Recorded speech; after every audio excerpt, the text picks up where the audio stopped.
So a guy walks into a guitar store and he says to the sales clerk, "Hey, I'm looking for a Strat style guitar, but instead of 3 single coils, I'd really like to have a humbucker in the bridge." And the sales guy looks at him and he says, "Well, I don't have any Fenders that fit that description right now in stock, but what I do have is an Ibanez with dual humbuckers and a single coil in the middle, or I've got both PRSs and ESPs that have dual humbuckers with a push-pull system that'll allow you to split the coil and make it sound like a single coil." So if that conversation was a little over your head and you're in the market for a new electric guitar, stick around. We'll get all those questions answered for you.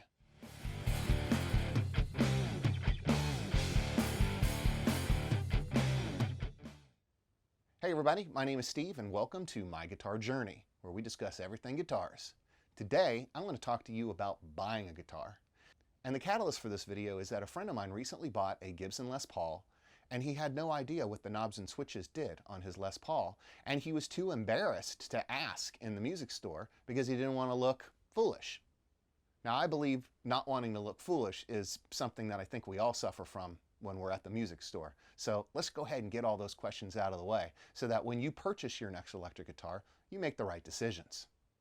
All right, so let's dissect that conversation that just occurred and answer all of the things that might have been a little bit blurry to you. The first thing that the customer said is, "I'm looking for a Strat style guitar." Well, the first thing we want to talk about is knowing your guitars.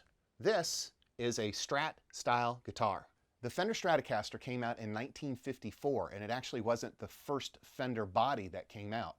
The original one was the Telecaster, which came out in 1951. Also, and I'm not exactly sure about this, but I think somewhere around 1952, Gibson came out with the Les Paul, which looks like this. Real quick, let's talk about the Telecaster. Depending on your musical taste, you may have seen some of your favorite artists using a Telecaster. For example, Bruce Springsteen, Keith Richards, Prince uses a Telecaster, as did Albert Collins, Muddy Waters, and many others. Now, 1952, when the Les Paul came out, I think one of the people who made the Les Paul so iconic was Jimmy Page of Led Zeppelin. Of course, Slash, Joe Perry of Aerosmith, Ace Frehley from Kiss, Zakk Wylde plays Les Paul, and as do many, many, many others. Then there's the Stratocaster. When you think of a Strat, think of players like Eric Clapton, Jimi Hendrix, David Gilmour, Jeff Beck, Buddy Holly, and Stevie Ray Vaughan all played Strats. And then there are, of course, several other models as well.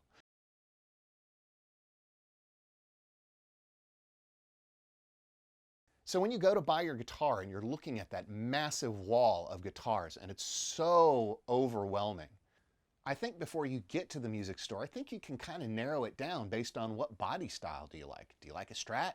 Do you like a Les Paul? Do you like a Telecaster? Do you like something else? If you've got a pretty good idea of what you want before you go into the store, you've narrowed your choices down. Now, I'm going to caveat that by saying, try playing a Tele, try playing a Strat, and try playing a Les Paul, because the feel of the guitar, the way it feels in your hands is extremely important. Me personally, I love Strats. I tried playing a Les Paul body style one time, and it just didn't feel right for me. And then, of course, there's the look of the guitar. And obviously, you probably want to play something that looks really, really nice. So that's all going to depend on your personal tastes. But beyond the looks of the guitar and beyond how the guitar feels in your hand, there are many, many more important facets that most people just completely don't even take into consideration. And a lot of these facets are what help drive the price of a guitar. All right, so let's get back to our original conversation where the guy walked in, he said he's looking for a Strat style guitar, but instead of 3 single coil pickups, he wanted to have a humbucker in the bridge position. Well, he was talking about something like this. There's a single coil and a humbucker in the bridge position. This is the bridge pickup, this is the middle pickup, and this is the neck pickup.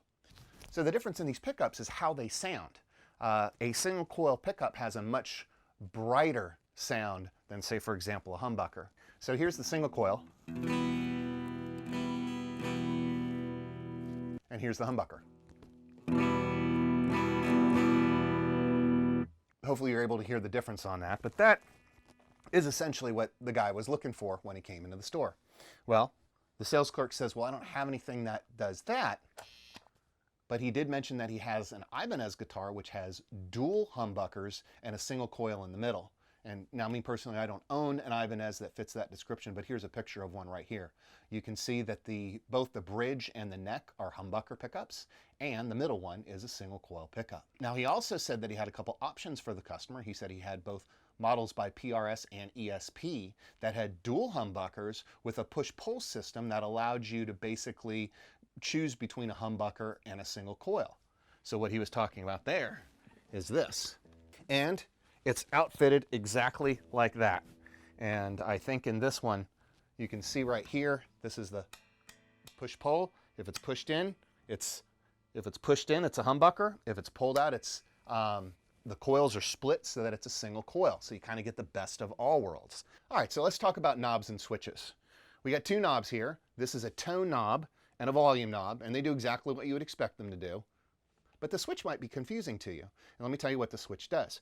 On this guitar, we've got a 3-position switch. 1, 2, 3, okay? When it's in the down position, it's using this bridge pickup. When it's in the middle position, it's using both pickups. And when it's in the upper position, it's using the neck pickup exclusively. So I've got 6 different sounds that I can use out of this guitar. I can go bridge, humbucker, bridge, single coil, and then same for the other 2 positions. And the tonality of this PRS is amazing because it really, really has a wide range of tone based on what position the knob is in, or whether you're going single coil or using the humbucker. All right, so what I'm going to do is I'm going to try to demonstrate the different tones that come out of this thing, albeit whether you're using the humbucker or the single coil, and basically what the tone knob does. So first of all, let's play with the tone knob with the humbucker in the bridge position.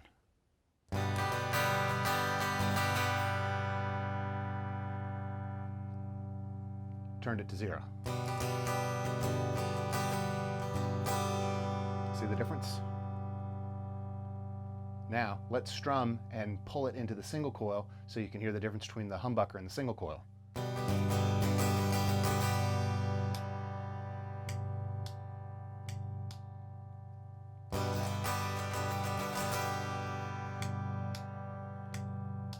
Hopefully you're able to hear the difference there.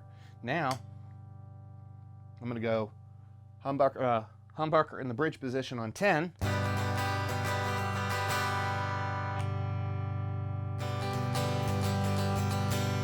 And I threw the switch to go to the humbucker in the neck position once again.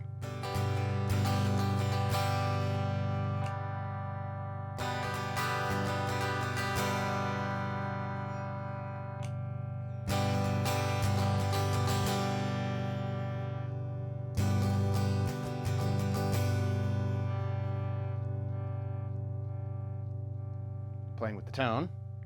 Okay, so now let's go from humbucker to single coil in the neck pickup.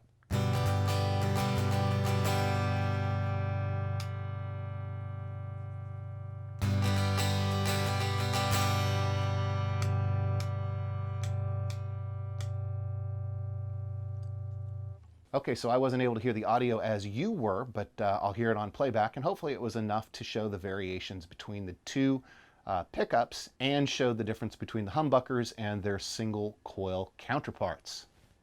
So the next thing to consider when you're buying your guitar is build quality. Every manufacturer has an entry-level guitar, generally a middle-level guitar, and then of course their cream of the crop premium guitars. So let's take, for example, Fender. Fender's entry level is a Squier, and Squiers are made in China. They don't have the greatest pickups or electronics in the world. And Fender also has their middle level, which are the ones that are made in Mexico, which are significantly higher quality than the ones made in China, both from the standpoint of the materials that go into the body and the neck, not to mention the tuners and everything else. But the pickups are better quality. They're still mass produced, but the quality level is much higher than that of a Chinese-made Squier that was quality checked in China. Gibson has kind of the same thing. Gibson's cheaper brand is called Epiphone. Now there's nothing wrong with an Epiphone. There's actually nothing wrong with a Squier either. There's absolutely nothing wrong with any of these entry-level brands, especially if you're a beginner buying your very, very first electric guitar. It's just that when you're ready to take the step up, there are some significant step-up options for you. Now there are 2 other things that were not talked about at all in that conversation, and that is how many frets Ibanez, ESP, PRS, Schecter, and Jackson, and a lot of those manufacturers that cater to kind of the shredders of the world, they have necks with 24 frets. This particular PRS has got 24 frets, but most other guitars have 22 frets. So, you know, that's just one more thing to take into consideration. If you want to play loud and fast, maybe you look at a one with 24 frets. And then there's another thing. So one more thing I can think of that take into consideration when it comes to your electric guitar is what type of bridge does it have? This is a Floyd Rose. It's the only guitar that I have with a Floyd Rose. I don't have Floyd Roses on any of my other guitars, but essentially what the Floyd Rose does is it allows you to do those huge dive bombs. Well, I hope you found that dive into the intricacies of a guitar helpful. A lot of people just go to the guitar store and they buy what they think is the most pretty, and they get home and they play, and a couple months later they realize that they don't have the pickups or the configuration that they were looking for. So just keep in mind the fact that your pretty guitar probably can be ordered in a configuration that most fits your needs. And if it's not available at the guitar store that day and you have a little bit of patience, you could probably get a guitar ordered in whatever configuration that you're looking to get. Well, I hope you enjoyed it. My name is Steve. This is My Guitar Journey. If you found this video helpful, please like, comment, subscribe, and stay tuned because I've got, I don't know, about 1.5 million ideas for more videos to do. All right, I'll see you. Bye.